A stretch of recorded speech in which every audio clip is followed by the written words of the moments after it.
बिस्मिल्लाहिर्रहमानिर्रहीम। सबसे पहले तो मैं इमरान हुसैन को मुबारकबाद पेश करता हूँ कि उन्होंने जिस टॉपिक के लिए ये सेमिनार आज रखा, ये मैं समझता हूँ उससे ज़्यादा एप्रोप्रिएट टाइम नहीं हो सकता है, क्योंकि नलसा के सिलसिले में हमारी पिछले 3 दिन पहले जो प्रेस कॉन्फ्रेंस थी, मैंने अपनी ज़िंदगी की 30 साल से ट्रेड पॉलिटिक्स में हूँ, लेकिन 40 चैनल और हर अखबार और हर media, Voice of America, BBC Urdu, you name वो वहाँ मौजूद थे। और मुझे फेडरेशन की नुमाइंदगी के लिए बुलाया था।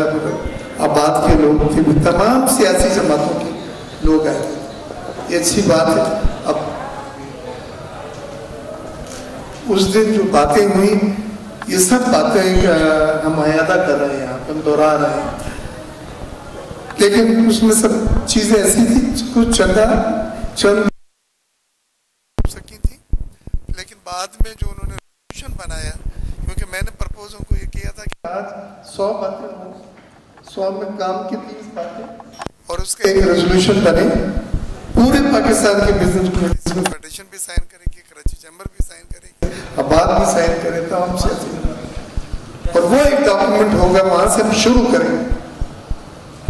बातें तो जनरल हवाई बातें हो जाती हैं, एक डॉक्यूमेंट पे पूरी बिजनेस कम्युनिटी मुत्तफक रहे, और वो डॉक्यूमेंट रेजोल्यूशन की शक्ल में रिजॉल्व करके आप साइन करें। तो मुझे बहुत खुशी है कि मेरी दूसरे नंबर पे शायद मेरी स्पीच थी, तो बहुत पसंद किया गया, रिजॉल्व किया गया, वहां पे रिजॉल्व क्या किया गया, तो आपसे शेयर करूँ, क्योंकि यही टॉपिक से मुताबिकत रखता है, बिल्कुल एग्जैक्टली यही चीज है जो आज हम आप यहाँ बैठे हैं। तय हुआ है और होना भी चाहिए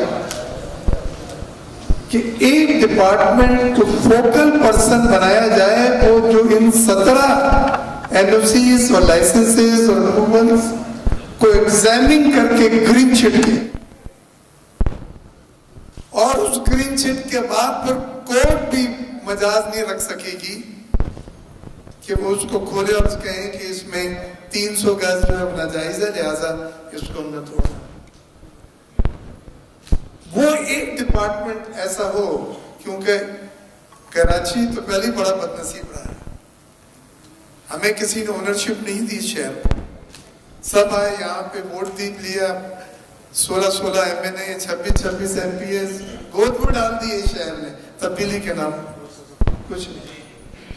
किसी पार्टी ने भी, मैं ये नहीं कहूंगा किसी जमात ने भी शहर के साथ वफा नहीं निभाई, और ये गनी परवर शहर हाथ फैला के सबको वेलकम करता रहा। लाखों रोज आते हैं, फिर यहीं शादियां होती हैं, फिर यहीं वो बस जाते हैं, इसी का हिस्सा बन जाते हैं, यहीं दफनान भी जाते हैं, कि फिर जगह भी देता हूं उनको। तो इस शहर के लिए अगर ये कहें कि जी हमने कंस्ट्रक्शन बंद कर दी है, या हमने आज के बाद तमाम एक्टिविटीज कंस्ट्रक्शन की हम रोक देंगे, ये तो इस शहर के लिए और बहुत बड़ा नुकसान है कि कितने लोगों को आप, ज्यादातर कंस्ट्रक्शन में आप कंट्री के लोग आते हैं, पठान वगैरह दूसरे, जिनको जॉब्स यहाँ पे दिए जा रहे हैं और मुसलसल दी जा रही है। तो हमने कहा कि इसको भी रिव्यू करेंगे, बंद करना हल नहीं है, बंद ना हो उसके लिए हमने क्या करना है वो ज्यादा इंपॉर्टेंट है। दूसरी चीज जो उस दिन बात की गई कि एक तरफ तो प्राइम मिनिस्टर साहब कंस्ट्रक्शन बूम के लिए उन्होंने पॉलिसी बनाई, उन्होंने एमनेस्टी दी, बहुत शोर मचा एमनेस्टी पे, लेकिन एमनेस्टी दे दी गई, उसके डेट भी बढ़ाने का मसला था कि हम लोगों ने फेडरेशन ने उसमें भी डेट भी बढ़वाई उसकी, और वो एक अच्छी चीज थी। तो मैंने उस दिन भी तकरीर में यही कहा है कि देखिए जी, 70 साल का गम अगर कोई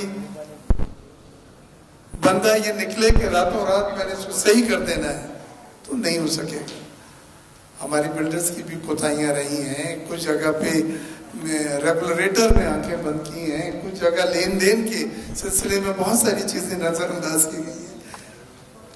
तो इन चीजों की एक एमनेस्टी दो, और इस चीज को बहुत पसंद किया गया। और आज भी मैं चाहता हूं कि ये जो सिफारिशात का आपका पेपर बनेगा, जो हिस्सा बनेगा, फारूक भाई उसका हिस्सा बनाया, क्योंकि ये बड़ा वेल रिसर्च चीजें जो 3-4 चीजें मैं बात करने जा रहा हूं। तो हमने कहा कंस्ट्रक्शन में भी एमनेस्टी लाया। हमें 2-3 बिजनेसमैनों को भी तो एमनेस्टी मिली है ना। तो कंस्ट्रक्शन एमनेस्टी की नौयत माली नहीं हम कह रहे, हम कह रहे हैं इसको रेगुलराइजेशन के लिए एक चांस दिया जाए कि देखिए जी, हमने ये हम करेंगे, अगर ये नहीं हुआ, एक मुद्दत हो, तो कुछ चीजें ऐसी हैं जो पाइपलाइन में वो रुक जाए, कुछ चीजें ऐसी हैं जो गलत बनी, उसको रेगुलराइज पेनल्टी वगैरह दे के करा लिया जाए। तो ये इस तरह की चीज भी शहर में क्रेने बिल्डिंग के ऊपर चढ़ा के वो तोड़ा जा रहा है, दिल दुखता है।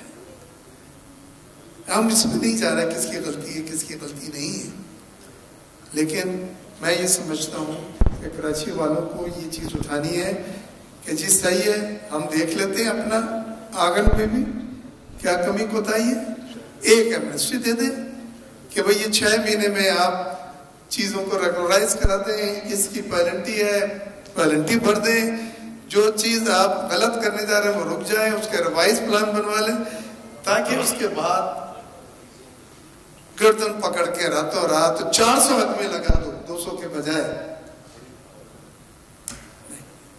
ये इस शहर के नसीब नहीं। तो कंस्ट्रक्शन का ये, तो आप अपने रेजोल्यूशन का हिस्सा बनाए। 2 बातें और कह के बात खत्म करूंगा। हमारा मुल्क वाहिद मुल्क था जिसमें कंस्ट्रक्शन में कैश पेमेंट देके मकान लोग बनाते थे, जमीनें खरीदते थे।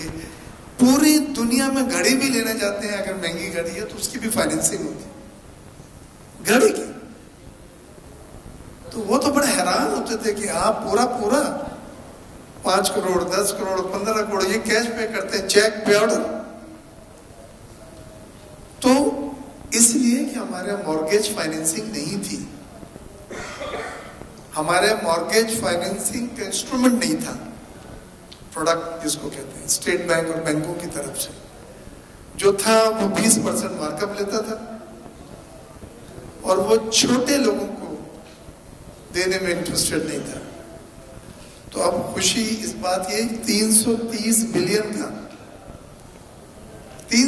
बिलियन का एक एलोकेशन स्टेट बैंक ने बैंकों से रखवाया है, जो मॉर्गेज फाइनेंसिंग के लिए। और इस मॉर्गेजिंग, लेकिन अब रेट जिस तरह से ये बढ़ा रहे हैं, अभी 1.5% उन्होंने बढ़ाया, कैबर 9-10% हो गया फैसल भाई, और बैंकों के लैंडिंग रेट 13% पे चले। 13% तो एक अच्छे क्लाइंट के लिए, मकानों की और एसएमईज की तो पहली शुरू होती है 18%। तो इस चीज को भी मार्कअप की एक कंसेशनल फाइनेंसिंग हो। मैं उसकी बात नहीं कर रहा 3 लाख रुपए देंगे पहले मकान अगर बनाया आपने वगैरह, एक स्कीम हो जो हर एक के इस्तेमाल करने की मजाज रखता है। और आखिर में कराची में इंडस्ट्री क्यों नहीं लग रही? अभी आपने कहा जो साइट में वेयर हाउसिंग में पैसा मिल रहा है, जो कोरंगी में वेयर हाउसिंग में पैसा मिल रहा है, मैं 4 इंडस्ट्री भी लगाऊं तो मैं उसके आधा नहीं ले सकूं। फैसल साहब, वजह क्या हुई है कि अब लोग आस्ते आस्ते वेयर हाउसिंग पे जाके घर पे बैठ के 11 बजे उठ के महीने की पहले उनकी पेमेंट आ जाती है, 50 लाख की मंथली अगर रेंट आ गया, आप गोल्फ खेलें और रेंट कलेक्ट करें। लिहाजा उसकी वजह क्या है? इंडस्ट्रियल जोन में प्लॉट 25 से 30 और प्राइम रोड पे 40 से 50 करोड़ रुपए के एकड़ हो गए। ये कह रहा हूं। अब साइट ने कुछ प्लॉट दिए थे साइट सुपर हाईवे पे, फेज 1 और फेज 2 बैलेटिंग हुआ था, आधे एकड़ के। मैं उस वक्त साइट का चेयरमैन था और साइट लिमिटेड के बोर्ड पे भी हुआ। सब पे कब्जा हुआ है। कोई रुकैया बरादरी है, वो कहते मेरे यहाँ बाप का कब्रिस्तान था, कोई सदी की बरादरी है, उनका ना एड्रेस है ना टेलीफोन नंबर, एक मोबाइल नंबर उस कोऑपरेटिव सोसाइटी में उनका दिया होता, वो भी नहीं काम कर रहा। तो कराची की हॉरिजॉन्टल एक्सपेंशन हो ही नहीं सकी। और अभी भी वो तमाम इंडस्ट्रियल एस्टेट्स जो सनतें लगाने के लिए दी गई थी, उसमें कोई एक इंडस्ट्री लगा के दिखा, सब पे कब्जा। मैंने डीजी रेंजर्स से बात की, उन्होंने आदमियों को भेजा, ब्रिगेडियर लेवल के आदमियों को भेजा। फिर कहते जी हम आपके पास आ रहे हैं बताने के लिए। मैं बड़ा खुश हुआ कि शायद किसी को पकड़ा चकड़ा या कोई डर के खौफ के पीछे हट गया होगा। उसने कहा सर ये तो सबके स्टे लिए हुए, इसमें हम नहीं पढ़ सकते, और कोई चीजें जो स्टे नहीं हमें बताए और जाती हो तो फिर हम दिखाएंगे, कुछ नहीं हो सकता। इस लेवल पे मैं बात कर रहा हूँ। गरीब आदमी अगर है वो क्या करेगा? तो इंडस्ट्रियल एक्टिविटीज रुक गई यहाँ। इस कराची को जेब नहीं देता। इस शहर का वर्टिकल हॉरिजॉन्टल एक्सपेंशन का इतना पोटेंशियल है कि मैं बता नहीं सकता। और ये बड़ा गनी परवर शहर। दोनों पोर्ट आपके यहाँ पर है, जिसमें से 65 अरब की इंपोर्ट और 26 अरब की एक्सपोर्ट। अब तो टोटल कर ले दोनों को, वो इस शहर से होती है और कहीं से नहीं होती आसपास, सिर्फ इस शहर से टोटल इंपोर्ट एक्सपोर्ट। तमाम बैंकों के हेड ऑफिसेज यहाँ पे है, माशी हब है यहाँ पे, रोजगार फराहम करना। सिंध के टोटल टैक्स का 90% कराची पे करता है, 10% कराची के अलावा जो शहर है सिंध के वहां से आता है। और इस बात को मैं स्टैंड करूंगा जो मैं कह रहा हूं कि 90% टैक्स बाकी वो लड़काना हैदराबाद सक्कर में कितना 10%, 90% कराची से जाता है। टोटल टैक्सेस का 70%। तो मेरा कहना, अरे भाई आए, वेलकम करते हैं हम। तो मैं समझता हूँ मैंने कुछ ज़्यादा टाइम ले लिया, अभी और काबिल स्पीकर्स हैं उनको भी सुने, लेकिन मकसद ये है कि इसका आप पेपर बनाएं और सिंध गवर्नमेंट से उसको शुरू करेंगे। चीफ मिनिस्टर साहब से मिले, आज की आप इस सेमिनार के बारे में उन्हें बताएं और फिर सिफारिशात दे के उन पर अमल दरामद कराएं, तो आपका आज का ये सेमिनार मानी खैज होगा। बहुत शुक्रिया।